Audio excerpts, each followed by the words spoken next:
Salut Enzo, comment vas-tu? Depuis des semaines que je ne t'ai pas vu, ça me fait très plaisir de t'avoir à l'écran. Bonjour, moi aussi, ça me fait très plaisir de vous entendre, de t'entendre. J'en profite également pour dire merci à tous les bénévoles du Lagodar qui font un travail remarquable sur le projet. C'est vrai que c'est pas le cœur à l'ouvrage qui manque. Les travaux avancent très bien. Il y a encore pas mal de choses à faire, mais ça avance vraiment très très bien. Et le lieu devient chaque jour plus magnifique. Voilà, on est très impatient de pouvoir l'ouvrir au public. Je serai présent, je viendrai voir. J'y compte bien. J'y compte bien.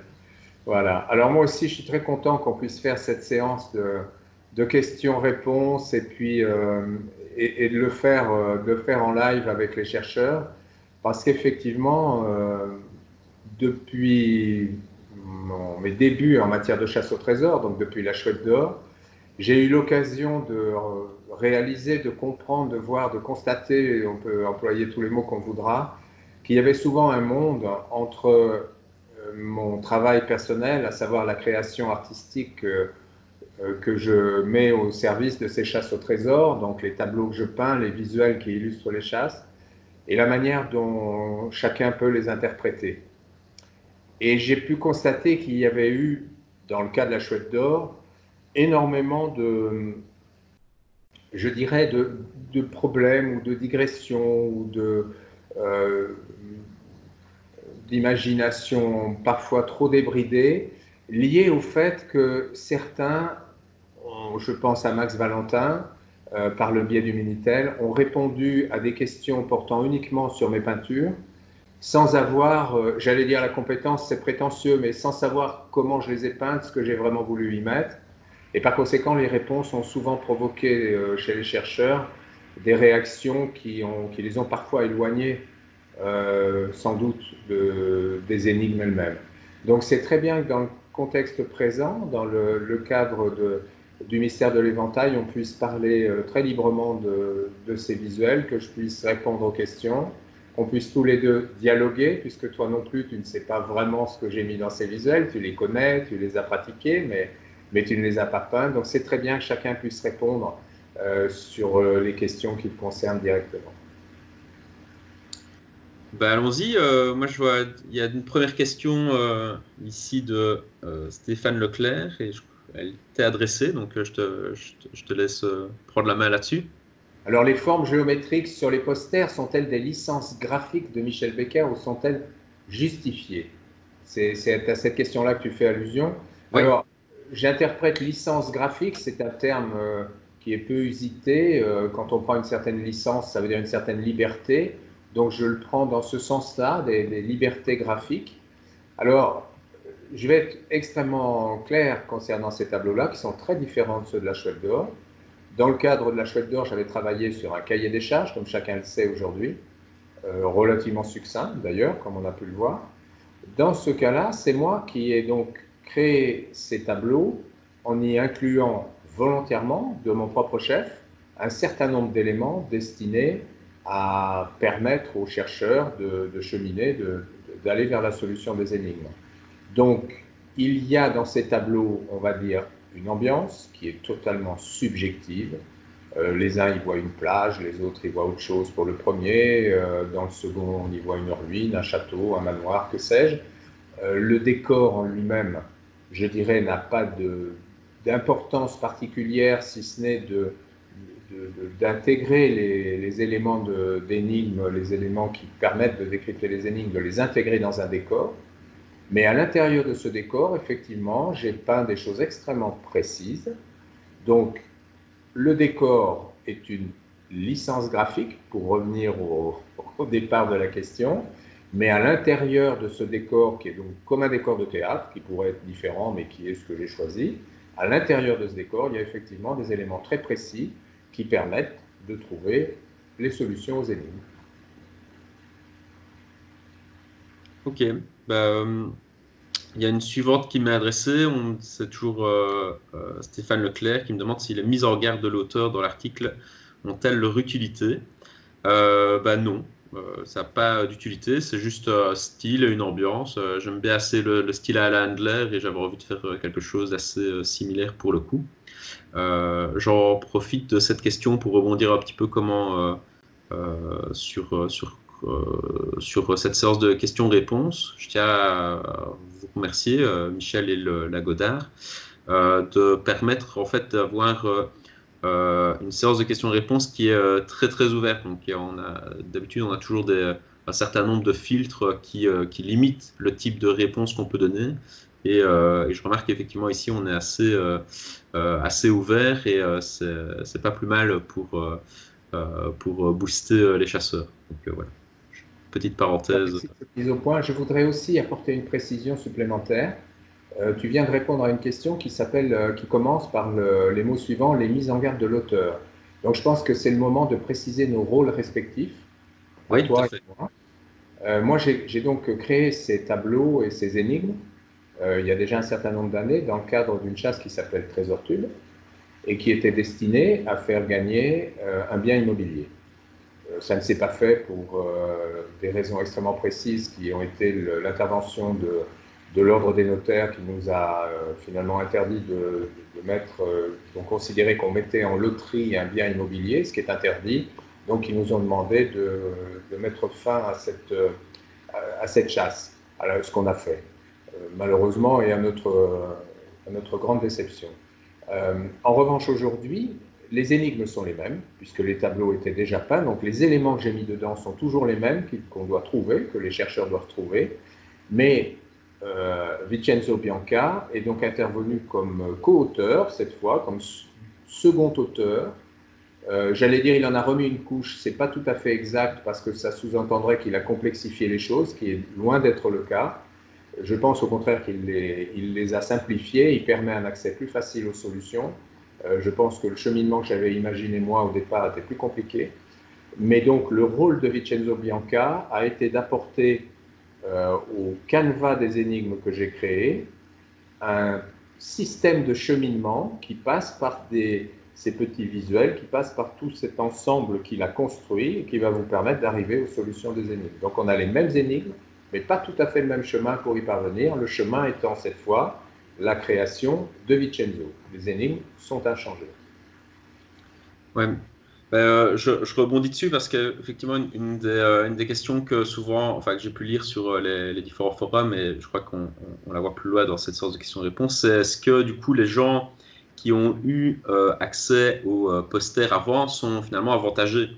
Et c'est vrai que c'est une question légitime à se poser. C'est finalement s'il y a des choses qui sont cachées dedans, est-ce que le fait de disposer avant sont une force ou pas? Alors la réponse est très, très claire, hein, on l'avait déjà évoqué tous les deux. Ma réponse est très claire. En aucun cas, ceux qui ont pu avoir les posters il y a un certain nombre d'années ne sont avantagés, ceux qui avaient commencé le Trésor Tube ne sont pas avantagés aujourd'hui, étant donné que, encore une fois, le travail que tu as fait toi pour le chemin qui conduit aux solutions est différent de celui que j'avais imaginé. Donc le processus n'est pas du tout le même pour trouver les solutions. Les solutions sont toujours les mêmes, je le répète, et il faut en être bien conscient, mais on n'y accède pas du tout de la même manière. Donc il n'y a aucun avantage pour ceux qui avaient participé avant, et tout le monde est aujourd'hui aujourd'hui les mêmes chances. Voilà, je dirais. On continue. Alors, je vois une question de Maninattack. Avec l'ensemble des archives et des articles publiés à ce jour, est-il déjà possible, via l'application dédiée, de trouver le code d'activation? Pour une des toiles, oui. Pour les deux toiles, non. Pas encore, mais prochainement. M'intrigue. Alors, Stéphane Leclerc, cette fois-ci, si une traduction espagnole a été rajoutée dans les articles, est-ce pour nous orienter vers la présence de termes en espagnol dans la résolution? Michel. Bah, pas du tout, non. L'Espagne fait partie de l'histoire. Il ne faut pas oublier, quand on parle de l'éventail, qu'il s'agit d'un objet bon, qui a une valeur certaine, évidemment, mais qui en plus est un objet à connotation historique. Lorsque Émile Loubet a été président de la République, d'abord il est le premier président de la Troisième République qui a accompli un septennat complet. Ça a été le seul, il n'a pas souhaité renouveler d'ailleurs. Mais il a eu une action extrêmement importante en matière de politique étrangère. Et notamment, c'était un peu un précurseur du montage européen, puisqu'il a beaucoup œuvré au rapprochement des dirigeants des différents pays européens, pour aboutir ensuite, on le sait, à l'entente cordiale, ce qui était encore une autre dimension.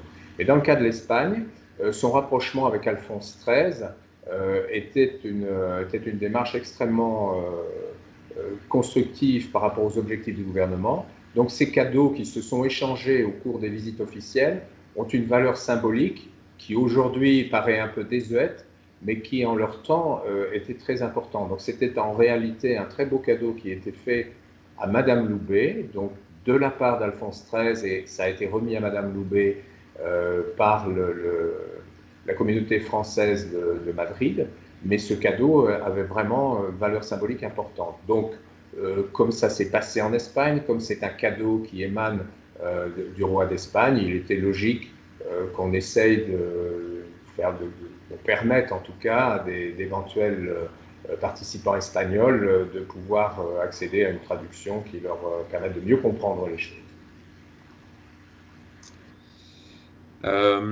Alors, une question d'Angélus qui nous demande est-ce que les différents éléments décryptés au cours des articles sont tous à utiliser? Est-ce que des éléments décryptés peuvent servir plusieurs fois, par exemple, pour chercher l'email et la vocation? Alors, il y a deux parties au niveau de la question. J'y réponds? Je peux y répondre? Tu peux y répondre, bien sûr. Donc, au niveau de la conception et la chasse, comme Michel Baker l'a dit juste avant, le travail a été de rajouter, d'avoir une couche qui permet en fait d'amener à la découverte d'éléments qui se cachent sur les tableaux et les calques. Du coup, les éléments à trouver dans les articles, ils ont été pensés dans un style assez simple, hein. On est sur de la crypto classique avec des codes très faciles à aborder, ce qui permet du coup aux nouveaux chasseurs aussi de s'essayer, découvrir finalement un petit peu euh, les bases Les joies. Pardon? Les joies de la chasse au trésor. Voilà, les joies de la chasse au trésor, effectivement. Donc, du coup, on a toujours un élément à trouver dans un article, au moins un élément à trouver dans un article qui sert un petit peu euh, de pièces de puzzle à noter, à garder. Et effectivement, l'ensemble de ces pièces de puzzle, une fois assemblées et collectées, vont permettre de donner une image et un décryptage complet pour trouver les solutions, à savoir l'adresse email, le nom du gardien et la vocation. Voilà qui est clair. Ouais, voilà. Je me demande si c'est Michael Guibert qui demande après si cette chasse est logique et sérieuse. En gros, qu'il n'a pas besoin d'avoir fait de hautes études et d'avoir une connaissance en tout pour découvrir les solutions. Si on a juste besoin d'Internet, de logique, de patience, de persévérance, c'est plus équitable. Je suis bien d'accord avec lui. Alors, moi, je vais lui répondre d'une façon très claire. Moi, je n'ai pas fait de hautes études, je n'ai pas de connaissances en tout, et donc c'est moi qui ai fait ces énigmes au départ. Je répète, moi, j'ai créé cette chasse, et Enzo crée le chemin pour arriver aux solutions. C'est comme si j'étais sur une rive, Enzo est sur l'autre, et il crée un pont entre les deux pour vous permettre de passer de l'un à l'autre. Donc, tout est sérieux, tout est logique, c'est surtout sérieux, il n'y a rien de hautement intellectuel, il y a davantage que dans toute autre chasse, je pense, le besoin de se servir de ses yeux. Moi, je suis un artiste plasticien, donc ce que je fais, je le livre au regard des autres. Donc, il faut se servir de ses yeux, il faut regarder, il faut trouver ce qui est à voir, beaucoup plus que ce qui est à savoir. Donc, c'est sérieux, c'est logique et c'est accessible. Moi, je vais donner aussi un complément à cette réponse, dans le sens où, contrairement à d'autres chasses, le temps de conception était très réduit, parce que je me suis mis dessus, c'était début octobre, quelque chose comme ça, quand on s'est mis à travailler sur le projet. Et alors, du coup, forcément, c'est pas ça va pas demander 1000 recherches et 1000 connaissances pour comprendre cette couche-là. Et aussi en termes de temporalité, parce que je trouve ce qui est très sympa dans ce que la Godard propose, voilà, c'est pouvoir avoir une énigme tous les 15 jours, ce qui permet à tout un chacun de vraiment pouvoir s'y confronter et de s'y essayer et voilà, et pas tout poster directement, ce qui aurait fortement avantagé les chasseurs habitués, expérimentés, qui auraient bouclé ça très très rapidement. Effectivement, effectivement. Moi, ce que je peux dire également dans cette veine, je sais qu'on a une question, je crois un peu plus loin, qui nous parle des pirates ou de la compatibilité de cette chasse avec les pirates, donc j'y réponds peut-être un peu en amont, on pourra y revenir tout à l'heure. Mais les pirates n'étaient pas des intellectuels. Il ne faut quand même jamais l'oublier. Quand ils planquaient des trésors, c'était des butins qu'ils avaient acquis à la force du poignet et des armes. Donc, c'était surtout pas des intellectuels. Donc, quand ils planquaient leurs trésors, laissez-moi vous dire que c'était un palmier, deux palmiers plus loin, trois pas. Il y avait des tas d'astuces, mais qui étaient des astuces accessibles vraiment à tout le monde, des astuces de quelqu'un de logique, de futé éventuellement. C'était pas non plus des imbéciles. C'est pas parce qu'ils n'étaient pas forcément très cultivés que c'était des imbéciles. Mais ils n'allaient jamais chercher des énigmes très compliquées. C'était surtout des astuces pour pouvoir retrouver le lieu de la cache. C'est le principe de cette chasse au trésor. Ben voilà, du coup, justement, la question suivante, c'est de Manu Natak. Avec l'ensemble des archives et des articles publiés à ce jour, est-il déjà possible de trouver l'adresse mail du gardien, le nom du gardien et le mot de passe? C'est la vocation. Bah non, du coup, Manu, c'est pas possible. Comme on l'a dit, c'est vraiment une chasse sous forme un peu de pièces de puzzle. Donc, on va avoir des éléments qui vont paraître simples. On va même des fois se dire, ok, c'est tout, c'est juste ça que je dois trouver.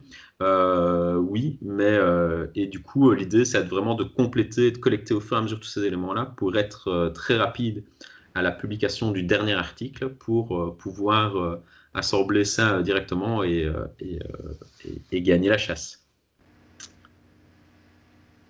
Bien, très bien. Alors, ça, toi seul le sais, hein. Bon, après, c'est Virginie Gaudin, qui nous raconte que c'est sa première chasse au trésor. Eh bien, bravo, Félicitations. Virginie. C'est bien, c'est bien. Alors, elle a découvert des indices, elle trouve ça décousu. Bref, là, c'est un peu après toi qu'elle en a. Ah ouais, je n'ai toujours pas trouvé la fameuse application payante qui peut nous aider. Est-ce normal à ce niveau de jeu?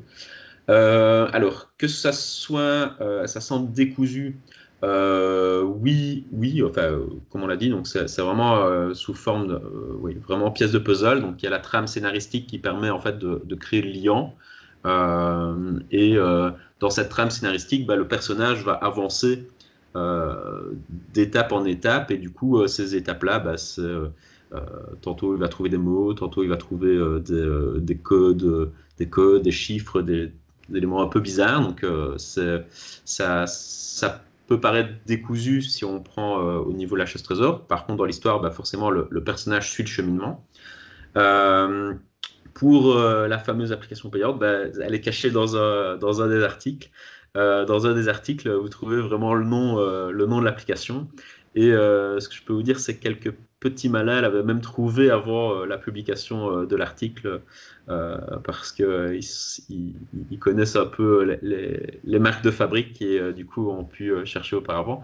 Donc Virginie, je vous inviterai à bah, aller chercher de l'aide du coup sur les forums ou vous concentrer sur un article en particulier. Je vous mettrai le nom de l'article sur lequel vous devez vous concentrer dans la description parce que je ne l'ai pas de tête. Voilà. Juste, je reviens juste sur ce que tu as dit, un petit commentaire sur le terme décousu que je ne valide pas. Je ne considère pas que ce soit décousu. on est exactement comme dans Qui veut gagner des millions. On a des questions, on y répond, on passe à la question suivante. Décousu, ça sous-entendrait que c'est sans queue ni tête. C'est pas sans queue ni tête, il y a une logique finale pour trouver quelque chose, et les éléments se combinent. Donc c'est varié, mais c'est pas décousu. Je voulais quand même le dire. Ça va. Stéphane Leclerc, les séries de chiffres font-ils tous partie d'un même schéma de résolution cryptographique ou autre? Alors, j'imagine qu'il parle des séries de chiffres découpés qu'on peut trouver dans tes peintures. Alors, il n'y a pas de schéma de résolution, il n'y a pas de cryptographie. Il y a dissimulé à l'intérieur des visuels, des différents visuels sur calque, etc., il y a des séries de chiffres qui sont à retrouver dans le schéma que j'avais constitué moi, par des astuces visuelles. Il faut arriver visuellement à combiner des choses pour que les séries de chiffres apparaissent. Ça n'est pas de la cryptographie au sens où il y aurait une logique algorithmique, où il y aurait des éléments d'obédience mathématique à trouver. Ce n'est pas le cas du tout. On est dans le visuel. Quelqu'un qui n'a aucune notion de mathématiques, qui a même une aversion pour les cryptographies, peut parfaitement trouver. Ouais, alors moi je dirais, voilà. Donc, excuse-moi, je t'interromps. Je parle de ce que moi j'avais fait au niveau des codes. Après, tu as greffé dessus, toi, un mécanisme pour y accéder, et là, je te laisse en parler. Voilà. Donc, du coup, effectivement, en termes de. Je vais repartir de ce que tu avais expliqué un petit peu plus tôt sur comment c'est passé. Donc, effectivement, quand le Lagodar m'a proposé de venir aussi greffer une partie scénario et d'aider au lancement du projet du Lagodar, il y avait ces tableaux, ces posters et ces calques existants, dans lesquels il y avait plein de choses, beaucoup de choses. Et du coup, dans ces choses-là, ce que Michel Becker m'a expliqué, c'est qu'il y avait des choses qui ne servaient pas, qui étaient juste là pour noyer un peu le poisson, et certaines choses qui étaient utiles. Et à la base, le Trésor Tube était une chasse qui était prévue sous forme de publication aussi d'indications supplémentaires, etc., qui permettait d'orienter les chasseurs et de faire le tri sur ce qui est utile et pas utile. Et en fait, les énigmes, ici sous forme d'articles, reprennent un petit peu cette idée-là en pointant les éléments qui sont finalement utiles de ceux qui ne sont pas utiles dans les tableaux et les calques. Et donc, du coup, visuellement, on peut déjà faire le tri. Et donc là, on peut faire le tri, on peut déjà les trouver. Et après, pour faire le tri, faut décrypter le scénario et les articles qui vont par-dessus. Ok. Voilà. Ok. Bon, on nous demande après Stéphane Leclerc, beaucoup de questions de Stéphane Leclerc. Hein. Les lieux virtuels trouvés sur les maps ont-elles des correspondances réelles sur la carte de France? En ce qui me concerne, absolument pas. Tout est imaginaire. Voilà. Ok. Une autre question pour toi. Les calques sont-ils utilisables uniquement à leur échelle? Est-ce qu'ils sont utilisables uniquement à leur échelle? Il n'y a pas de notion d'échelle, ils sont utilisables tels quels, oui. Je pense que leur déformation, même homothétique, donc à une autre échelle, n'apporterait rien. Enfin, on pourrait, disons que le seul impératif, en même temps que je commence à répondre, j'essaye de mesurer la portée de la question. Il pourrait être 2 fois plus grand ou 2 fois plus petit, ça marche encore, quoi. Mais la condition, c'est qu'ils soient tous à la même échelle. Voilà. C'est un très bon indice. Les indices Trésor Tube à l'époque peuvent-ils être complémentaires de la chasse actuelle? En aucun cas.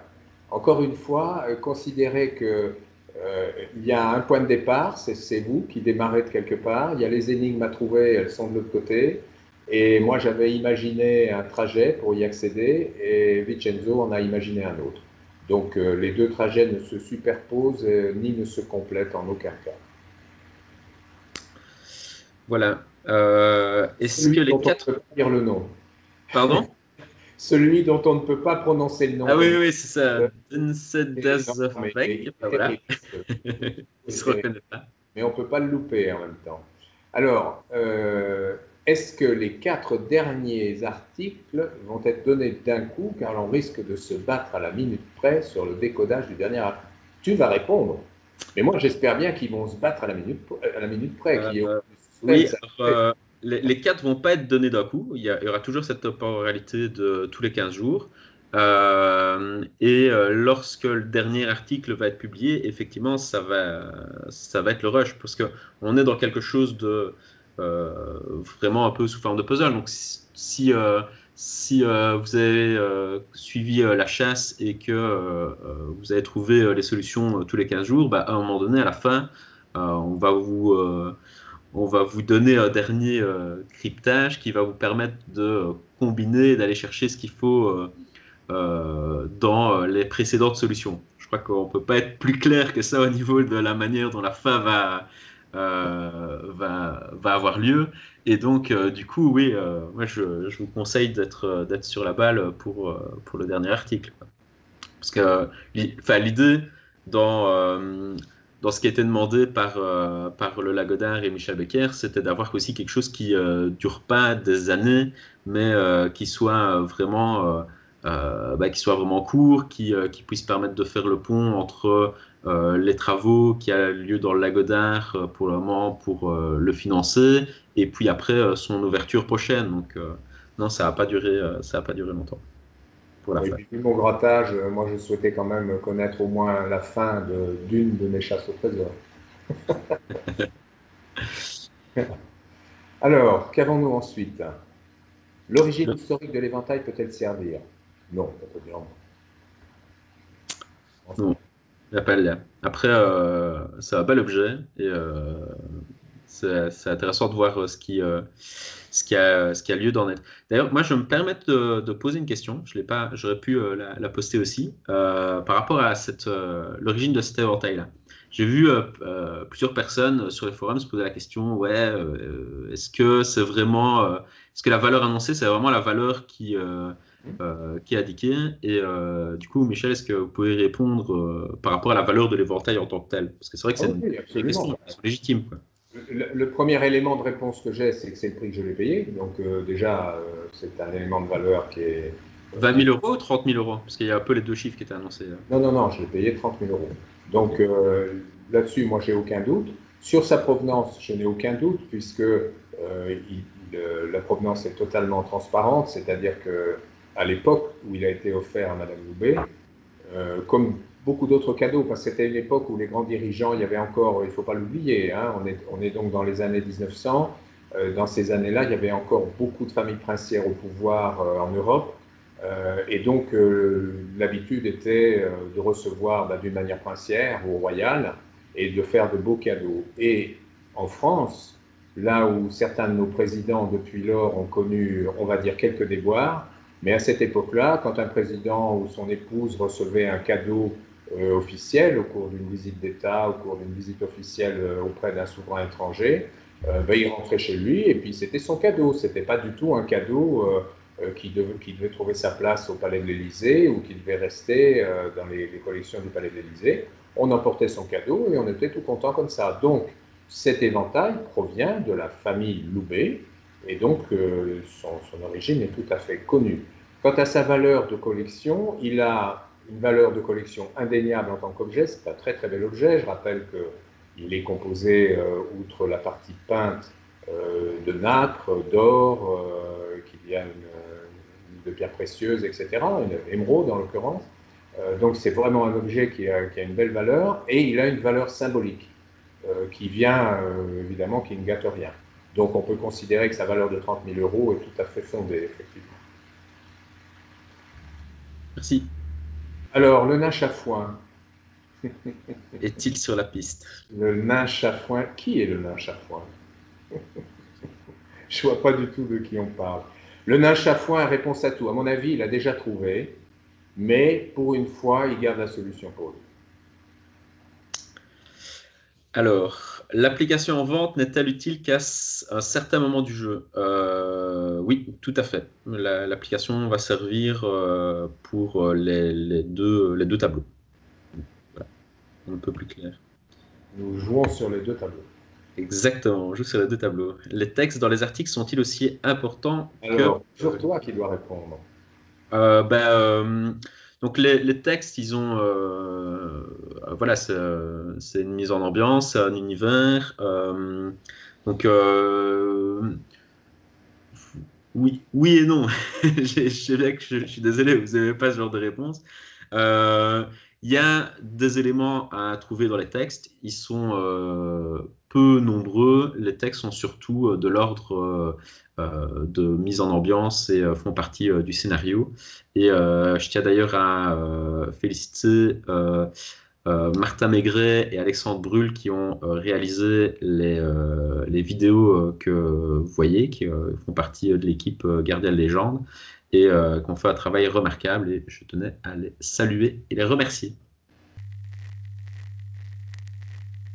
Ah bah c'est pour toi ça. Le manoir existe-t-il sur une des trois maps? Le manoir existe-t-il sur une des trois maps? Non, non, non, du tout. Ce manoir, très, très beau, très bel édifice d'ailleurs, qui était la dotation de la première version qu'on avait baptisée The Treasure Cube.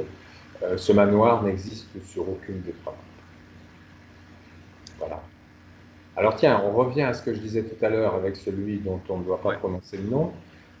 Comment expliquez-vous l'incohérence voulue entre des supports prévus pour un thème de pirate et un scénario sur un thème paranormal?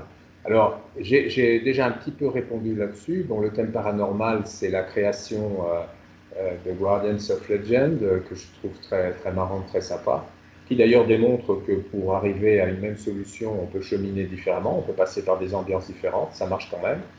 Et quant au terme d'incohérence, il n'y a pas d'incohérence. Il y a, je rappelle ce que j'ai dit tout à l'heure sur les pirates, peut-être qu'on pourrait le dire aussi sur le plan paranormal, mais on n'est pas du tout dans des choses qui font appel à une immense culture sans fond, à des connaissances encyclopédiques, etc.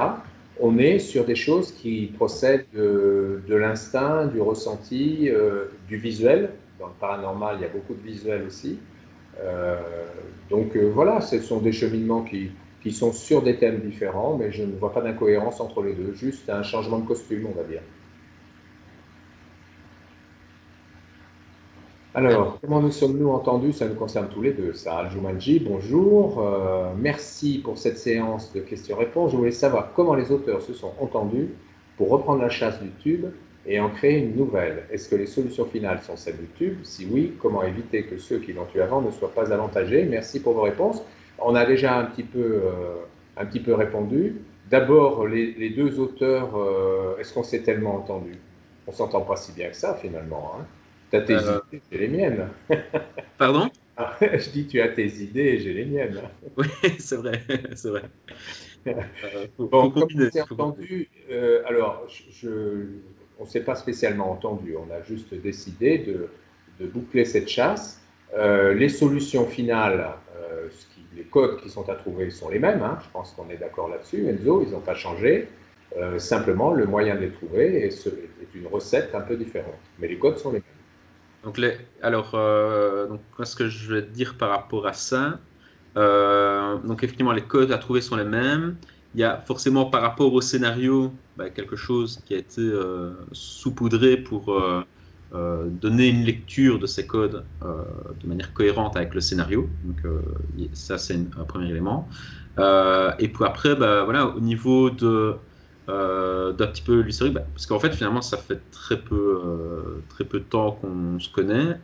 Par rapport à comment ça s'est passé, bah, c'est pas un secret que je suis un grand fan de la Chouette d'Or, d'une part. Et On donc, est deux, les deux. voilà, donc du coup, en gros, simplement euh, au mois de juin, j'ai pu venir offrir une boîte de Gardien de légende à Monsieur Becker, qui a eu la gentillesse de me recevoir à son atelier. Donc, je lui ai donné une boîte à ce moment-là. Et c'était très courtois, très cordial comme entente. Et alors, bah, du coup, quelques mois plus tard, il y a l'équipe du Lagodard qui m'ont contacté pour voir si dans le projet de mise en place du Lagodard, bah, ils sont dans une optique de récolter des fonds, d'une part. Et d'autre part, bah, il y avait cette chasse du trésor tube où il y avait une promesse un jour de refaire quelque chose avec, Et alors du coup, bah, voilà, on m'a demandé est-ce que ça vous intéresse de venir nous aider à respecter cette promesse d'une part et à nous aider dans cette idée de collecte de fonds pour le Lagodard. Et du coup, bah, forcément, j'ai accepté très très volontiers et c'est comme ça que je me suis mis dessus au courant du mois d'octobre pour proposer ce que vous pouvez voir pour le moment au niveau des articles. Donc merci beaucoup Michel Becker pour cette aventure déjà et encore merci à tout le Lagodard. Bon, on est en train de s'envoyer des fleurs, mais moi j'ai aussi à dire que d'une manière finalement assez prosaïque, mais la sensation que j'ai eue, l'impression que j'ai eue et qui s'est confirmée, c'est que pour la première fois, quand on s'est rencontrés, j'ai compris avec Guardians of Legend que j'avais affaire à une équipe de pros que tu diriges, mais j'ai compris que tu avais derrière toi une équipe et que vous étiez une équipe de pros. Alors j'ai été contacté, j'ai rencontré beaucoup de gens après au cours du déroulé de l'histoire de la chouette d'or, les uns pour rééditer, les autres pour reprendre ceci, les autres pour faire cela, tous plus ou moins opportunistes, tous plus ou moins bricoleurs, certains qui m'ont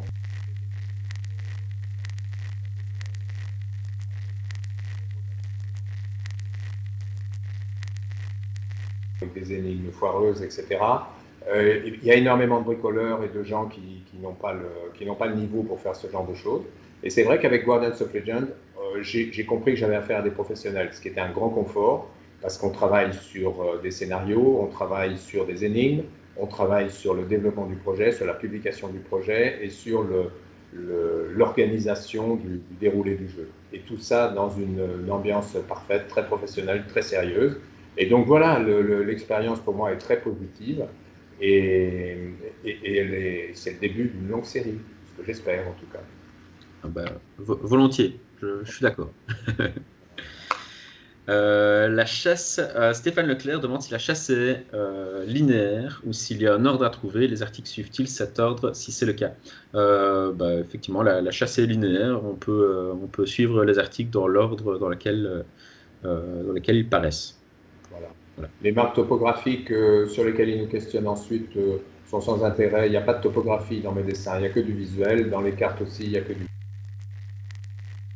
d'éléments de profil de terrain, d'altitude, de choses comme ça, d'éléments topographiques précis. Alors, Mickaël Guibert qui demande c'est normal que l'on ne voit toujours pas de hâte dans les articles.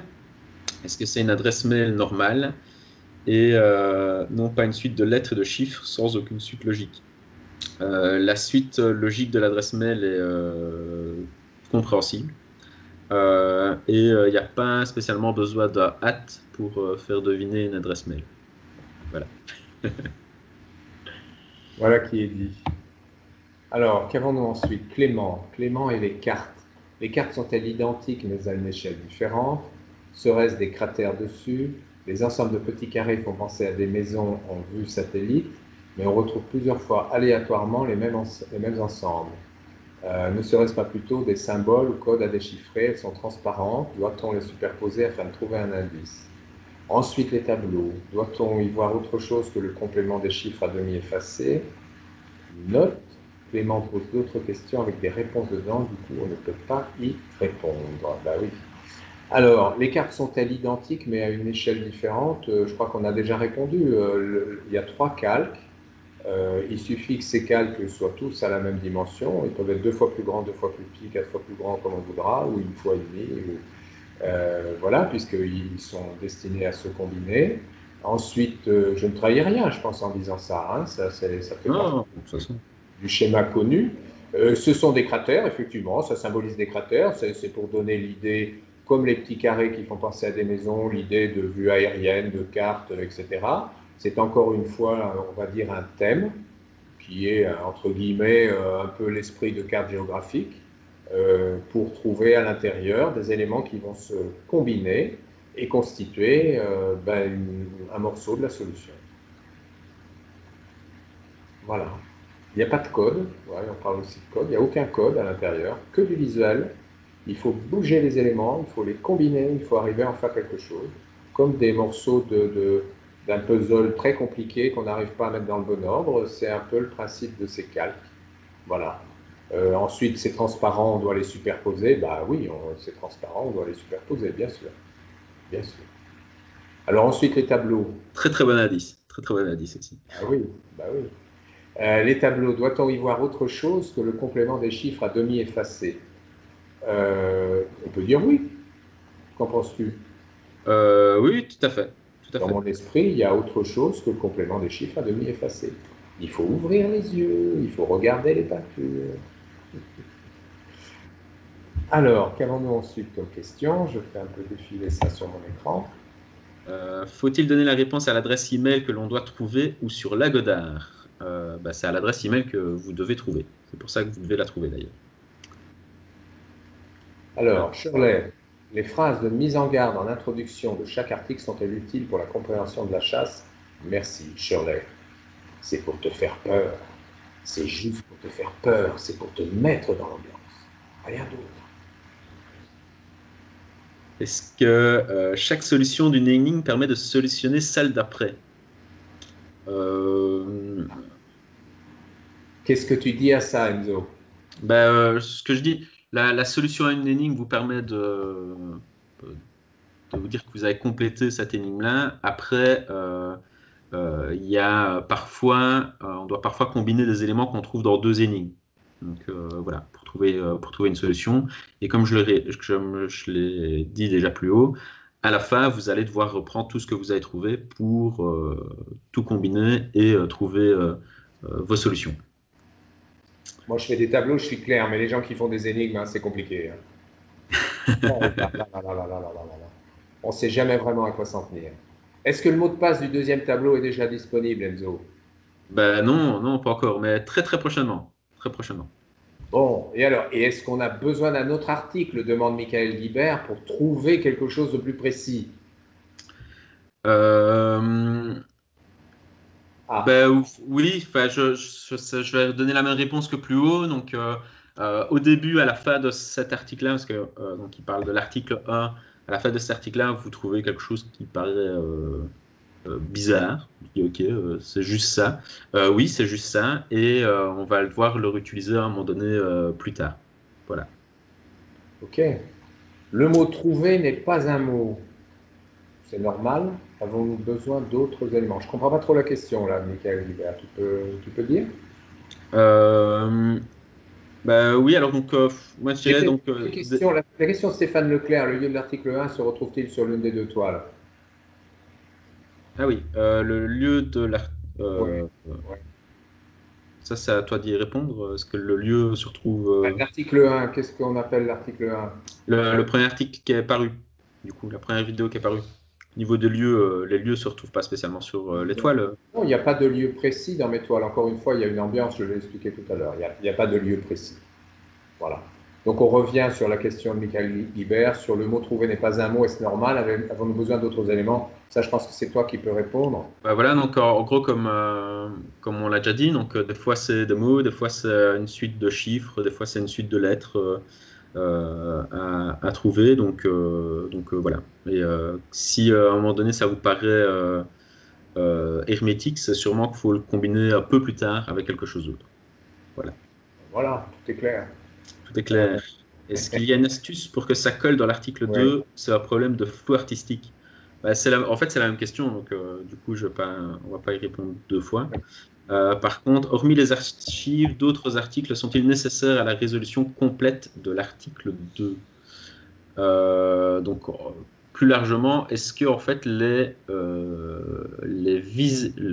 que les vidéos, donc les articles, les tableaux, les calques et l'application se suffisent à eux-mêmes pour trouver la solution de l'ensemble des énigmes? La réponse est oui. Bah oui. On n'a pas. Il a dit, Angélique, qu'il n'y avait pas besoin d'être un puits de science. Il n'y a rien à chercher ailleurs. Tout est dedans.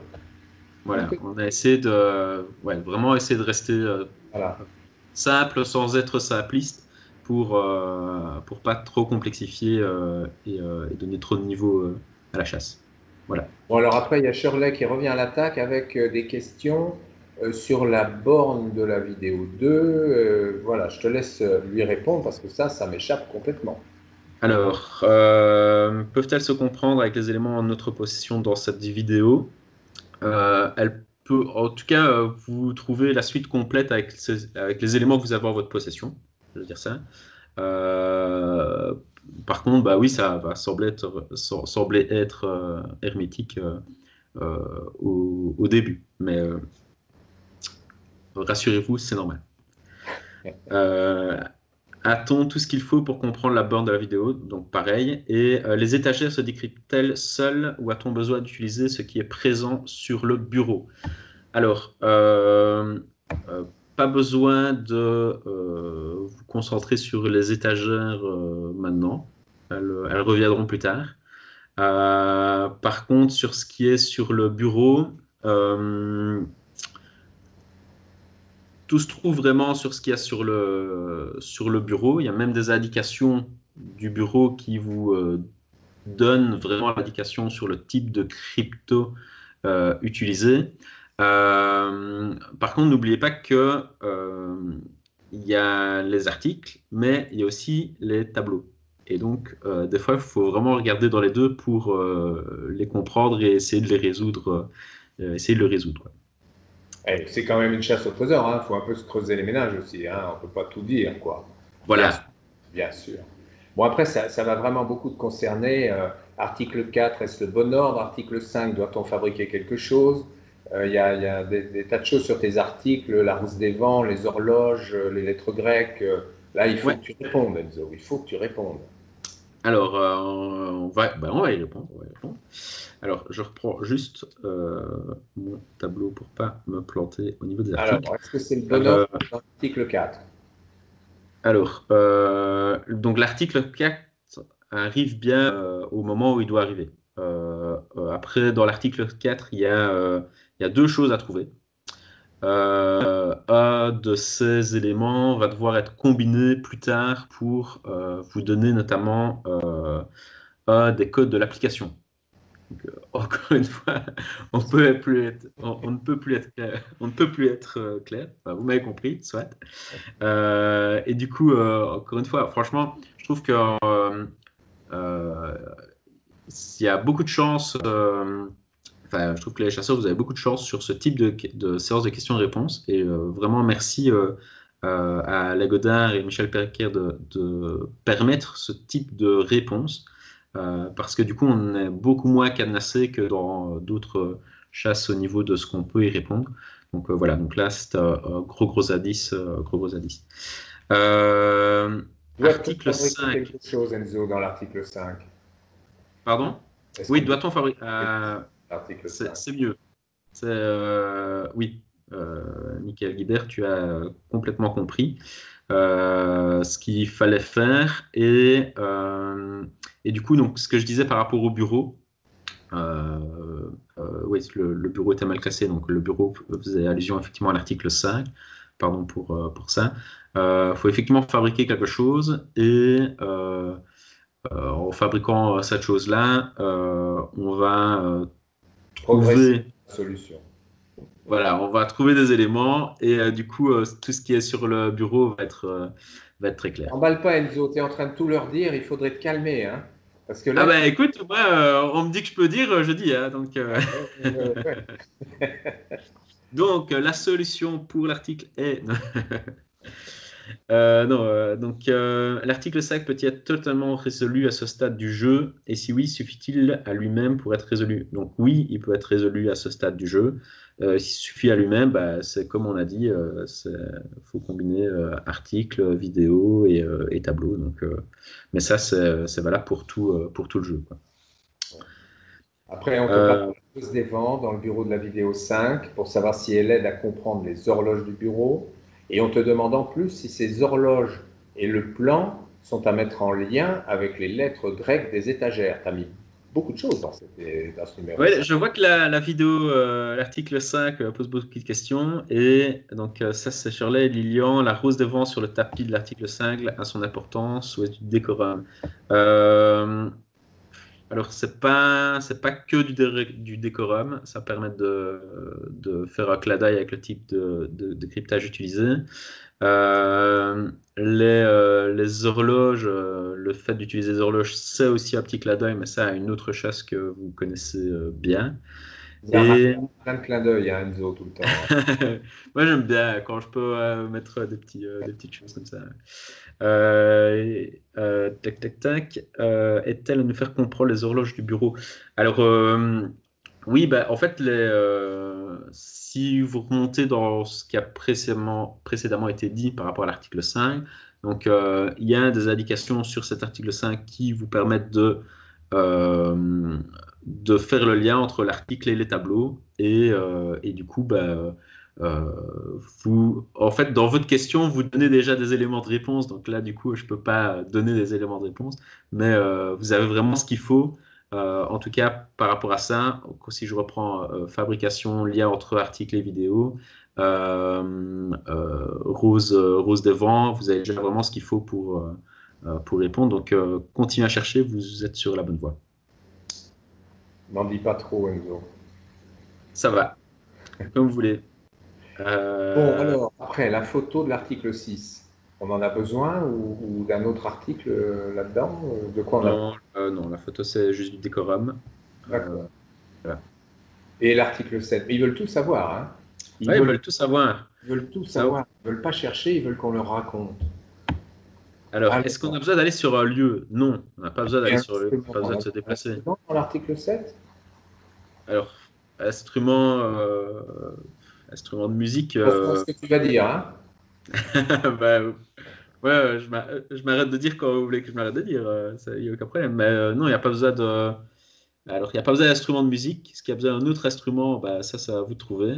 En répondant à ça, bah, vous avez compris. Et Monsieur Becker, est-ce qu'il y a besoin de se déplacer sur cette chasse? Votre réseau. Non, non, non, non, non, non. Non, il n'y a pas besoin de se déplacer. Pourquoi se déplacer? On a dit que tout était dedans. Donc voilà, en plus en période de confinement, bah, voilà, on peut faire Donc, ça de chez soi et dont gagner on une a chasse au besoin, trésor c'est de sa chez soi. matière grise, c'est sa spontanéité, c'est sa capacité à regarder en étant totalement ouvert, quoi. Faut pouvoir capter des choses au niveau visuel sans se mettre de barrière. Et il ne faut pas toujours penser en termes de cryptage, il faut beaucoup penser en termes d'astuces, hein, je pense, là-dedans. C'est largement autant que cryptage, même davantage. Alors après, Alors, le 8 a-t-il un lien avec l'application? Application, est-ce que l'article, oui, on te demande beaucoup ça. Est-ce que ouais, l'application sert sur les maps ou pour chaque article? Ah, oui, alors donc voilà, bah, sur l'application, on a dit c'est vraiment par rapport au tableau et effectivement, c'est dans l'article 8, j'avais dit tout à l'heure que je donnerai dans quel article c'est, dans l'article 8 qu'on trouve le nom de l'application qu'il faut après simplement chercher sur les stores pour pouvoir l'ouvrir. bon, alors, l'article 9, on enchaîne, hein, c'est que beaucoup, beaucoup de questions sur tes articles, ben, c'est logique. Alors, cet article 9, est-ce qu'on doit faire une opération? Que dois-je faire dans l'article 9, Enzo? Oui, bah, enfin, oui, oui, oui, on peut répondre à d'autres que oui, à un moment donné, il faut faire une opération, mais opération, le terme Bon, est très large aussi. Donc, voilà, pour le coup, voilà, je peux pas en dire plus. Et Stéphane Pichon demande bonjour et merci pour cette chasse, de rien, nous ainsi que remercie, pour ben, cette de rien, séance de Stéphane, questions. c'est un plaisir, c'est un plaisir. Faut-il trouver le contenu de toutes les bouteilles? Alors, chez Euh, moi, depuis le début du confinement, toutes les bouteilles sont vides, je vous rassure, donc vous ne trouverez aucun contenu de bouteille chez moi. ah bah Enzo, voilà. C'est pareil dans l'article 9, il n'y a pas besoin de se concentrer sur le contenu des bouteilles. Ok, bon, mais alors Michael Guibert, il revient avec ses opérations, il veut faire des opérations. Il est chirurgien peut-être, Michael Guibert, ou étudiant en médecine Peut-être. peut-être, non? Peut-être. Alors pas d'opération? Oui, des opérations. Si, tu as dit il faut faire des opérations. Avons-nous besoin d'un autre article? Il y a des chiffres trop grands, est-ce qu'on doit les garder quand même? Waouh!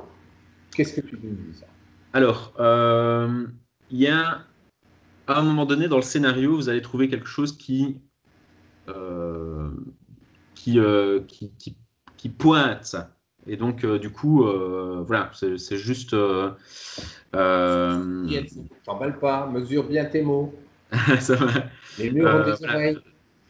Rajouter ce type d'éléments, ça permet à un moment donné aux gens qui ont compris l'astuce plutôt de ne pas prendre des raccourcis, mais avec ce que vous avez trouvé précédemment, ça vous permet de comprendre vraiment si c'est à garder ou si c'est ajusté. Voilà. Alors, il nous reste les deux dernières questions où tu vas être encore amené à répondre, Enzo, sur l'article 11 et 12. Alors, dans le 11, est-ce qu'on doit de nouveau fabriquer quelque chose? Avons-nous besoin d'un autre article? Euh, Donc, sur l'article 11, non, l'article 11 suffit à lui-même. Les indications sur l'article 11 sont assez claires. C'est un crypto très classique et voilà, c'est assez facile à prendre en main. T'en as assez dit, t'en as assez dit. Va pas trop Voilà. loin. Alors ensuite, l'article 12, avons-nous besoin d'un autre article? Ça veut dire quoi? Un 13e? Avons-nous besoin d'avoir des connaissances dans un sujet particulier? Alors, les connaissances, moi je réponds déjà, je dis non, de toute façon. On repense toujours à nos pirates qui n'étaient pas des scientifiques. Donc on est dans de l'astuce, on est, voilà, mais pas des connaissances particulières. Je te laisse répondre, savoir s'il y a besoin d'un autre article. Oui, bah, alors voilà, à un moment donné, il y a certains articles qui vont devoir être combinés. J'ai pas l'article 12 en tête, je vois la solution, mais j'ai pas le 12 en tête, donc je sais plus si à cet endroit-là, on doit la combiner avec quelque chose. J'ai l'impression que oui, pour celui-là, je vous mettrai la réponse oui ou non en descriptif de la vidéo lorsqu'on publiera la photo. Ben voilà, on a fait le tour. Bah oui, on est venu à bout de toute cette longue liste de questions. Bah, j'espère que nos joueurs vont être d'abord contents de nous voir tous les deux, de voir qu'on a monté ça, toute cette chasse dans une ambiance de complète détente et camaraderie. On est à l'aise avec tout ça, on est content que vous participiez, puis on espère que ce qu'on a pu glisser dans nos réponses aujourd'hui va pouvoir vous aider. Ben voilà, ben, merci pour ce moment. Je Non, vous non, non, remercie de merci pour nouveau. Non, non, pas merci pour ce moment, ça rappelle des choses. Non, non, Enzo, c'est une phrase malheureuse. Non, mais je voulais de nouveau vous remercier, Michel Becker, pour m'avoir proposé de rentrer dans ce projet. Et je voulais encore remercier le Lago d'Art pour le travail remarquable qu'ils font au niveau du château d'eau. C'est vraiment magnifique. Vraiment, je me réjouis de venir visiter cette exposition sur la Chouette d'Or. Dès que le confinement est terminé, je me remettrai à un moment donné sur la Chouette également. C'est bien, Enzo, c'est bien. Ce sera super. Et alors, pour le mot de la fin, il faut quand même dire que cet éventail, ce n'est qu'une mise en bouche par rapport à ce qui attend les chercheurs dans un avenir proche. Allez, bye bye. Merci, au revoir.